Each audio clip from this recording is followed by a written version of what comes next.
राजकुमार खुराना जी आज हमारे बीच में उपस्थित हैं, दिल्ली से अभिनेता। और दिल्ली में ही जन्मे और आज वो बॉलीवुड में काफ़ी नाम कर रहे हैं। बॉलीवुड नहीं, हॉलीवुड तक भी पहुंच चुके हैं राजकुमार खुराना जी। राजकुमार खुराना जी नमस्कार, आपका स्वागत है। मैं S Dogra, bureau chief Delhi से हिमालय पत्रिका के लिए आपके समक्ष हाजिर हूँ।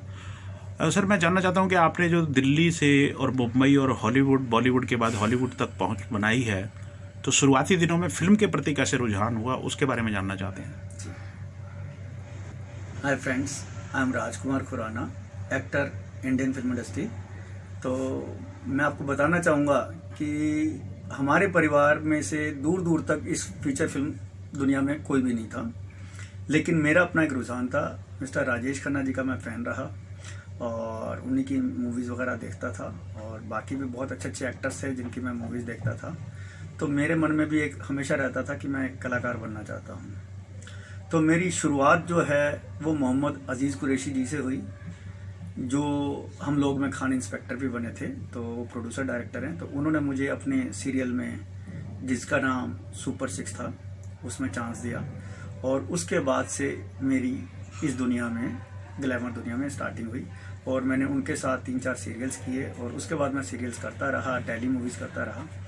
तो इसके बाद फिर मेरी फीचर फिल्म्स में एंट्री हुई। तो फीचर फिल्म्स में मेरी एंट्री जो हुई वो बराबर जो है मिस्टर जेपी सैनी जी थे, जिनकी वजह से मैं इस लाइन में आया, और उनकी वजह से मैं बराबर जो है चेन्नई में भी, तमिल मूवीज़ में भी गया, और हिंदी फीचर फिल्मों में भी मेरी स्टार्टिंग हुई।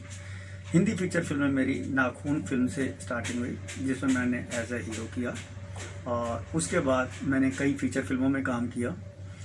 हिंदी फीचर फिल्मों में करते करते अभी भी मेरी लास्ट जो फीचर फिल्म रिलीज़ हुई है वो 25 नवंबर 2020 में मेरी रिलीज़ हुई है, जिसका नाम है मुगल सराय जंक्शन जी।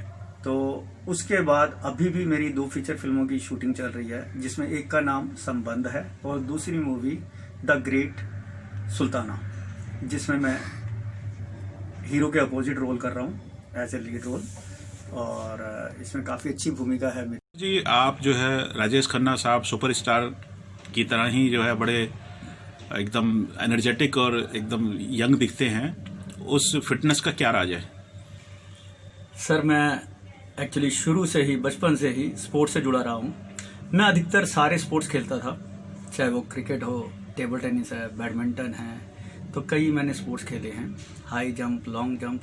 लेकिन मेरा मेन शौक जो है, मेन इंटरेस्ट जो है, वो टेबल टेनिस में रहा है जी। और मैं बचपन से ही टेबल टेनिस खेलता आया हूँ, और स्कूल लेवल पे, उसके बाद कॉलेज लेवल पे, तो उसके बाद ये इंटर जोनल है, स्टेट है, नेशनल्स है, तो ये सब मैं बराबर खेलता रहा हूँ। और अभी प्रेजेंटली भी मैंने लास्ट टू लास्ट ईयर मैंने इंडिया में 3rd पोजीशन भी ली है जी। और इंडिया में मैं फर्स्ट भी रहा हूँ, गोल्ड मेडलिस्ट भी रहा हूँ।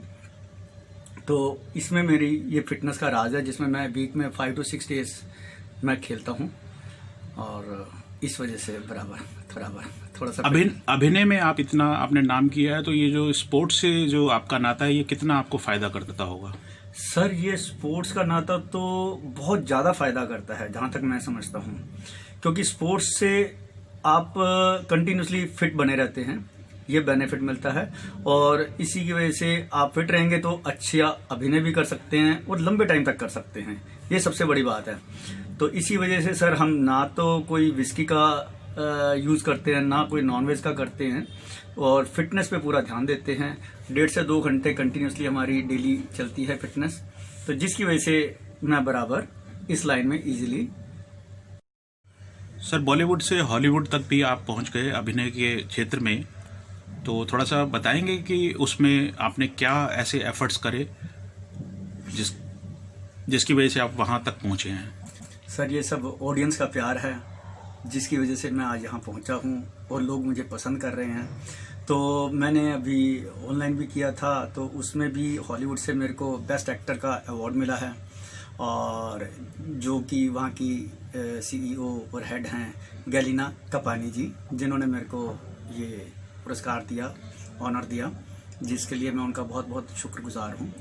इसके अलावा सर मेरे को 2 फीचर फिल्म मिली हैं हॉलीवुड की, जिसमें एक डॉक्टर एलम मदानी हैं जो हॉलीवुड की चीफ हैं जी। उन्होंने मेरे को अपनी मूवी में लिया है, जिस मूवी का नाम है फिनिक्स वुमेन। एंड एक मेरे को हॉलीवुड फीचर फिल्म मिली है जिनके प्रोड्यूसर डायरेक्टर हैं मिस्टर सुनील जी बब्बर जी। अच्छा। तो उन्होंने मेरे को लिया है, तो इन दोनों का मैं बहुत बहुत शुक्रगुजार हूँ, और जिन्होंने मेरे को ये चांस दिया, और ये सब आप लोगों का प्यार है, ऑडियंस का प्यार है, जिन्होंने मेरे को यहाँ तक। खुराना साहब, एक प्रश्न जो कि क्योंकि नेचुरल है आप अभिनय के क्षेत्र में हैं और आपने जो है अपनी एक जर्नी के बारे में बताया, हम आपसे ये जानना चाहते हैं कि जो आपने संघर्ष किया और लगभग 30 सालों में अपनी इस अभिनय के यात्रा में किस तरह के कष्टों को आपने जो है मतलब चैलेंज के तौर पे लिया और आज आप इस मुकाम पर पहुंचे हैं। सर इसमें मैं यही बताना चाहूँगा कि जो अगर आप किसी भी लाइन में जाना चाहते हैं तो उसके लिए संघर्ष तो चाहिए, चाहे वो एक्टिंग फील्ड है या किसी बिजनेस फील्ड में जाना चाहें या किसी जॉब फील्ड में अगर आप सफल होना चाहते हैं तो स्ट्रगल तो हर लाइफ में है।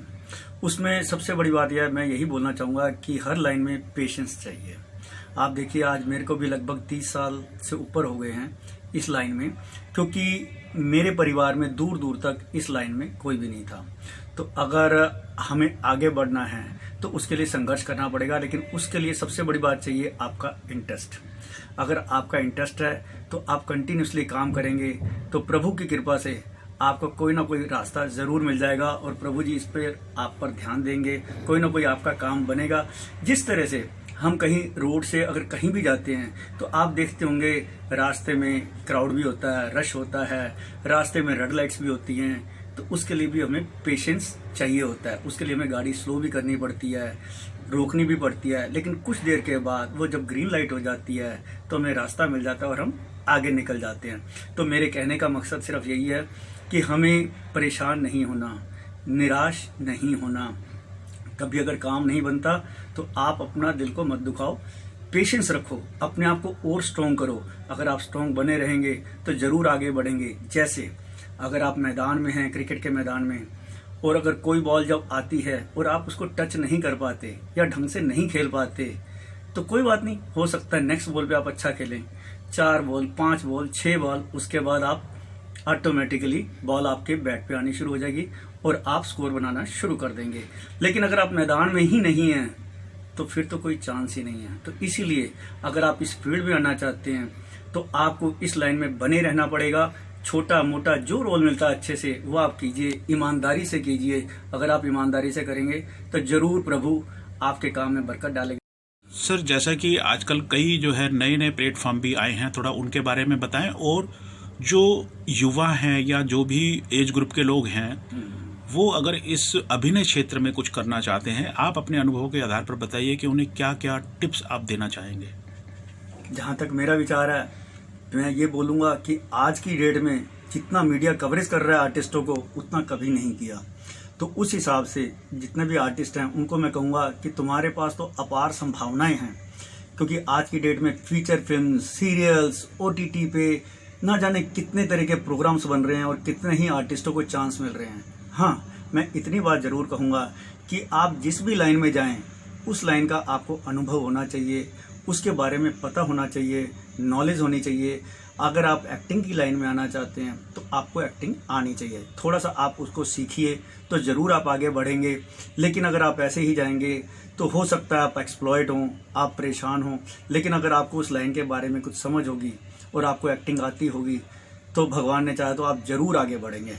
तो मेरी यही प्रार्थना है कि आज की डेट में तो बहुत अच्छी अच्छी अपॉर्चुनिटीज़ हैं। हमारे टाइम में तो ऐसा नहीं था, हमें तो दूर दूर जा करके प्रोड्यूसरों के पास जा करके फोटोग्राफ्स देनी पड़ती थी, कैसे कैसे मेहनत करनी पड़ती थी।